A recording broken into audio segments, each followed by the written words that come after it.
want to start off again by thanking unbelievable crowd from the jump, the skull session, the walk, the beginning of the game, all the way to the end. There was a lot of people hung around at the end of that game, and we don't take that for granted. So really appreciate Buckeye Nation and all the people who were here today. Okay, we'll open up over here on the left. Over on the right, Cam Teague Robinson from The Athletic. Ryan, just on the corners, I know you're really depleted there. Yeah. Just your thoughts on the young guys who played, and then also kind of touch on the injuries of Denzel and Cam. Yeah, again, we're not expecting those to be long-term things, but not having those guys in there and their experience, was a concern going into the game. But Jair and JK have been practicing. They practiced really hard all spring. They practiced all preseason. They've been out there, and we told them right before the game that everybody in the team believes in them, and we do. And they have no fear, and they went out there and played, and they did a really good job.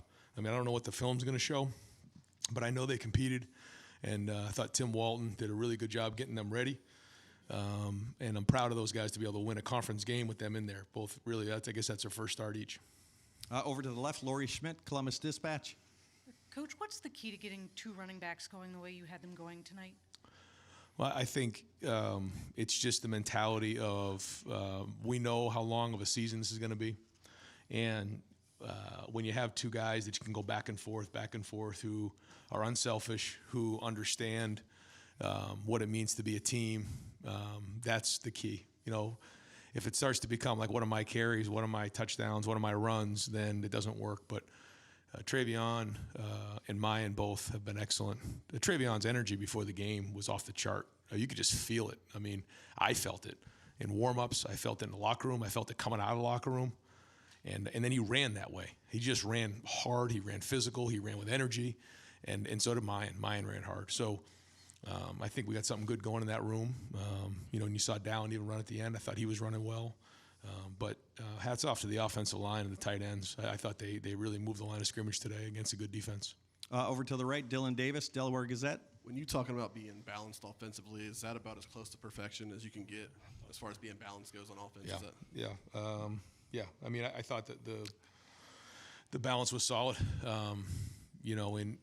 We're a no-huddle team, in Wisconsin huddles a lot. So for us to kind of control the time of possession the way that we did, and I think we were up 21 points at one point. I think we had a 6 or 7 minute drive, and we kicked a field goal, but it turned into a 4-possession game, and we ate up a lot of clock in that drive. And I felt like that was a really good drive for us, even though maybe over the years, we expect to score touchdowns at a faster clip. But when you're in these types of games, you have to think that through. And I thought that was good, but I thought that the tempo and the mix of run and pass today is what we're looking for, yes. Over to the left, Rob Aller, Columbus Dispatch. Ryan, you got pretty animated after the defensive holding call. You were riding the official pretty good. How much of that is being upset in the moment, and how much is having the back of your defense wanting to support them?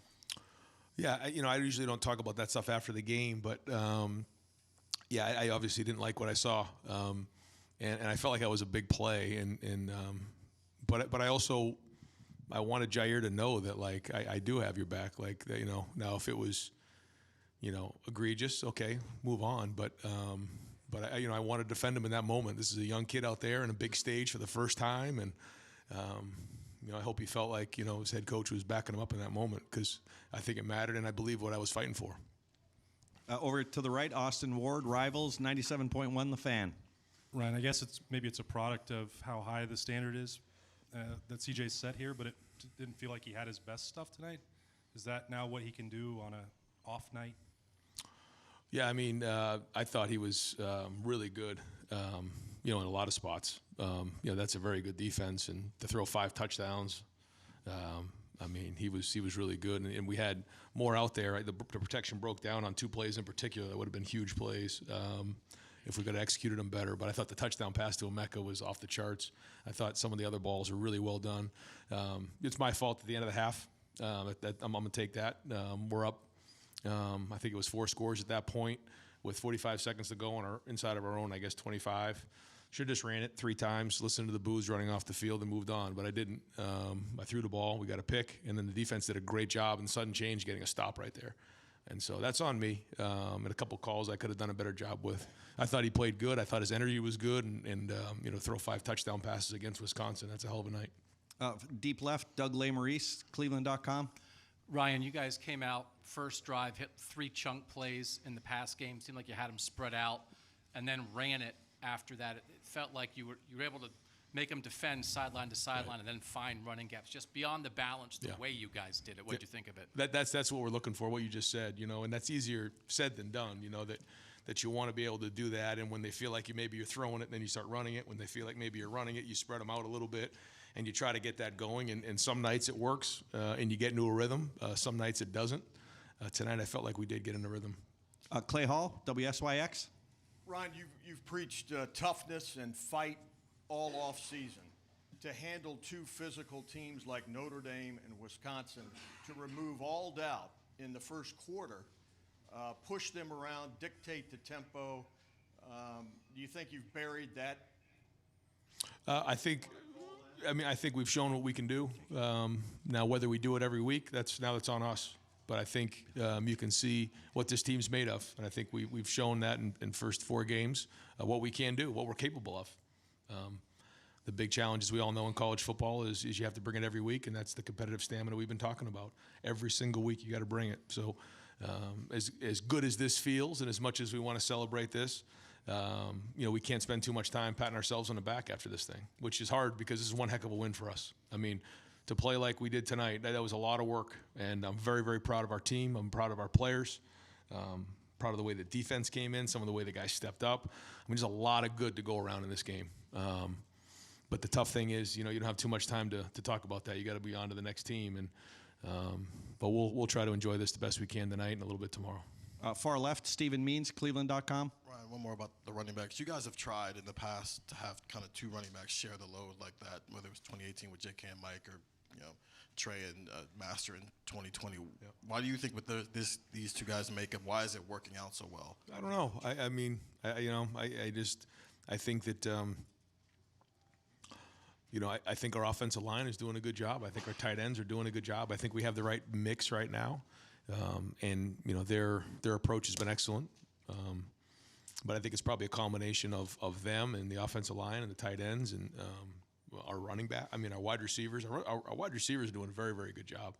I mean, they're making plays down the field, but they're also blocking and being physical on the perimeter. And you could see the physical play of Julian Fleming today. I mean, you see the shot Emeka took on that crossing route. I mean, that's tough play, and then he comes back and gets that touchdown pass. So I think you're seeing a physicality across the board, and it isn't just up front. It's everybody. Time for just a few more. Over to the right, Bill Rabinowitz, Columbus Dispatch. A couple quick ones. Could you update Jackson Smith-Njigba's status, and also the job that you did on Braylon Allen? He had the long run at the end, which skewed the stats, but what kind of job do you think you did? Yeah, I felt like our guys did a great job of gang tackling. There was a couple things that maybe could have squared it out, but we had extra guys come to the party and get him down. Have to look to see how many yards after contact he made, but I felt like we did a decent job of getting him on the ground. But he's a big, strong, physical back, and boy, I mean, you can even feel late in the game where, if you get into a close game, they're going to wear you down. And he's like that. So overall, and we decided to take out some of our starters in that moment. And then he hit that long run. So we got to figure out why that happened. But that was on me. I know, Jim would rather have had his starters in there and stop them right there. But I made that call. So I wanted to keep our guys out of the game. We have a couple guys who have been banged up, so made that call, and is what it is. Over to the left, Patrick. With Jackson, we decided to kind of shut him down for this game, and we're going to hope we'll kind of get him going on Tuesday, and hopefully we make some progress and get to see him play next week. Pat Murphy, 24/7 Sports. Ryan, we saw what Travion could do last year, but when did you know Mayan could be that complementary, that number 2 back, however you want to call it, to Travion, that you could have 2 guys? I mean, last year we saw it, we've seen it, but in the preseason is when I really started to see just an acceleration of his skill level and his practice habits and his toughness, and just the way he was hitting the holes. I thought he had one of the best preseasons on offense, and now you're starting to see it. But Mayan, even you think back that freshman year, he had, in that Clemson game, he shows up and makes some plays. So Mayan's been making plays since he's been here, and he's strong and he's powerful. He's built low to the ground. He's a changeup from Trey. They have different styles, but the great thing about them is, man, they're pulling for each other, and they know that there's carries to go around. And boy, their attitudes have been excellent. Now you're seeing their production show up. Final two questions for Coach over here to the right. Tim May on 3.com. Yeah, Tim May, whatever. Do all of Cade Stover's catches go to the tight end category? Because obviously you split him out big time tonight. That was a big change up. It didn't look like they were ready for that. Maybe I'm wrong, but what just led you to do that? And were you surprised how effective it was? And number two, were you a little worried about him when he went little tea kettle there that got hit? Yeah, I was concerned. That was a tough hit. He's a tough player, and I'm proud of what Cade is becoming for this offense. He deserves everything he's getting. He's earning it all. He is a weapon for us in the pass game, as you can see. He's strong, he's powerful, but he's also getting after people in the run game, does a good job in protection. And he can do that. You can see that he can split out. He can come back into the backfield. He can line up as a tight end. He gets big in some of the bigger personnels. And anytime you have somebody that can do that, that's what the NFL is looking for, right? That's what we're all looking for, those versatile players that can do multiple things. And he's showing he can do that, and he's become a weapon for us. And why tonight? What just did Wisconsin show you that would make that so effective? No, I mean, we're constantly trying to find ways. We tried to do it last week, just the whole run-pass conflict. Yeah. And final question, Nathan Baird, Cleveland.com. You mentioned other guys stepping up behind Jair and JK tonight. Where did Tanner McAllister fit into that, and kind of the way he was maybe setting a tone defensively? Yeah, he missed last week, and it was good to have him back in there. And then he had the pick early on in the game, and that was a huge deal. And then we were able to capitalize and go up 14-0. So his maturity, and he's played a lot of football. Not here, but he's played a lot of football, so that helps. It's a little bit of confidence when he's out there, especially when you have some young guys back there. And I talked to Ronnie Hickman early in the game just about how you got to help with these guys. You got to be poised back there, and you got to show them that calm that they need. And he was there for them, and I thought those guys really helped, especially with the younger players. Great. Coach, thank you very much. Thanks, guys.